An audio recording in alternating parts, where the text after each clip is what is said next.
just recently turned 60 years of age. It's very traumatic, and you just turned 60 as well. Yes, welcome to the club. It is a weird thing. Yeah. It is. I don't feel it. I don't. You don't look it? I don't. Thank you. I don't act it. I'm single still. I date. I guess I date. I don't know. You're a married man, I assume. Yes, I am.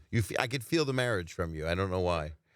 Because you're not like me. I mean, I wake up in the morning and kind of just like look around. A beautiful woman was here. I met her boyfriend. Yeah. When you do that and you're single, the first thing you do is shake the boyfriend's hand. You know, you go and meet him first, and then you give her your number. I gave her my cell phone, actually. But when you remember your first time you did stand up? Yes. That you got paid for it. The first time? No. Oh, the first time I got paid for it? Yeah. Well, I won a radio contest in Philadelphia. You're from Philly. Yes. And I just wanted to tell you where you're from. In case you don't know. In case McLovin forgot. And I was doing WMMR, was a radio station. Oh, yeah. So I was competing in a comedy competition on the radio, and I won. I was 17, and I sang a song. I did a lot of musical joke songs, and I still do. I mean, but they're a little more evolved. This one was called Bondage. I was a 17-year-old kid singing about bondage. Not good. But you won. I won. I won because I couldn't believe a 17-year-old kid was stupid enough to sing a song about bondage. But you have to be warped a little bit to be a stand-up comedian? I think there's stuff that happens to you. I think I was an outsider. I moved a lot. I moved in the middle of 9th grade, between 11th and 12th, and I was always trying to make friends. But I had a real funny dad. And so a lot of my humor came out of, and we had a real rough life. Like a lot of people passed away. So he helped me compensate with odd gallows humor, and my humor just got darker and darker.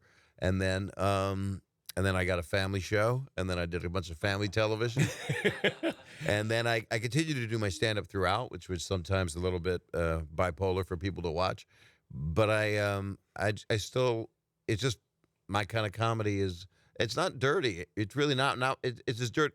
What I always found funny was stuff that's like South Park or Family Guy humor. That kind of irreverent, but something was always wrong with me. But how are you in between takes when you did Full House? That like there has to be where you do. I got to say this. You know, hey Stamos, come here. Let me. Oh well, we did more than that. I wrote a book, actually, and it was a New York Times bestseller, so I don't know how that happened, how they fixed that race. But it's called Dirty Daddy, the Chronicles of a Family Man Turned Filthy Comedian. So, okay, I'm in, Bob. How much would I get me on Amazon? And it explains in it that we were nutty. You know, we would do adult stuff. You know, we had a very, I did it on one of my comedy specials. We had a donkey on the show. Now I got your interest now. Of course you did, yeah. And the kids were young. Mary-Kate and Ashley were like 4, and Jody was, I don't know, 9. No, Candace was, whatever. They were kids. Yeah. And they were donkey level. And the donkey, we had a full studio audience, and the donkey got aroused. And so you can't do that on a family show. I can't have that. So I and this is a comedy bit I've done, but I started to call the donkey Peppermill. Because you know those pepper mills, and the sausages. No, when you go to get a Caesar salad and they bring you the pepper mill. Oh, okay. So I started to call it pepper mill. So it was a code. So the guys were all laughing, and the kids were like, "What's so funny, pepper mill?"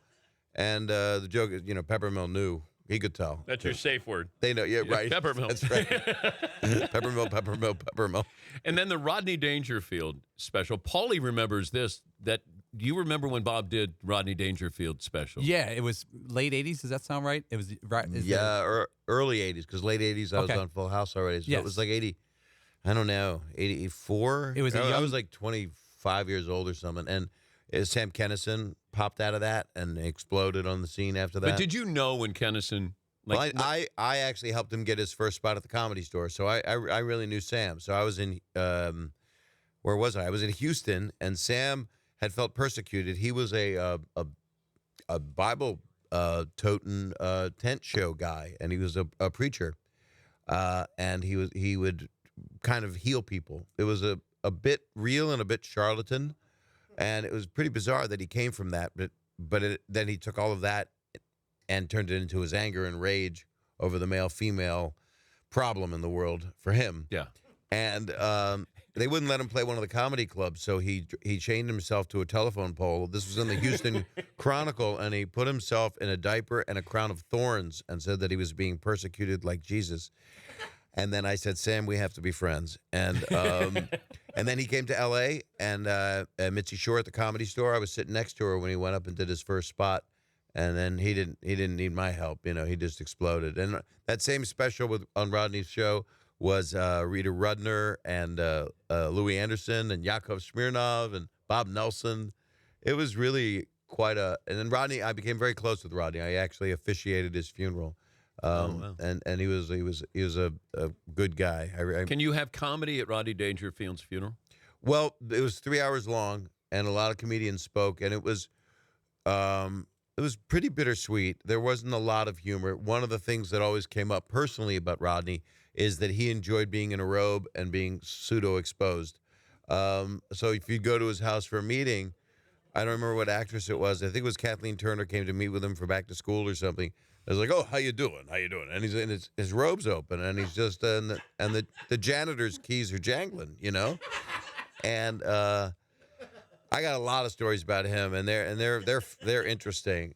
He was this is you want to hear a quick one? Do I have this How kind much of time? We have About 90 seconds. 96. Okay. Oh, 90, they can do this in 90. Okay. He wouldn't go to the Palm restaurant because he said 10 years ago they gave me a lobster, one big claw, one little claw. I'm not going back ever. And I said, Rodney, that was a mistake. Let's go to the Palm. I took him there, and they brought him a lobster with the two largest radioactive claws. And then he ate it like an animal, and he was and then he went there every week for the rest of his life. For another 10 years, he went there because waiter comes over and he goes, the last time I was here, man, they gave me a big claw and a little claw. I think they took it from another lobster. I don't know where they came. I don't know what he was just, you know, and dark. You know, all comedians have that dark side. You meet a lot of them on here. Yes. Except right before we were talking about Will Ferrell. That's a very joyous man. That is. Yeah, a he's guy. not dark. No, he is here to. He is a muse. He's here to entertain and make people feel good. Can you stick around? I don't want to go. The Dan Patrick Show, weekday mornings on Audience.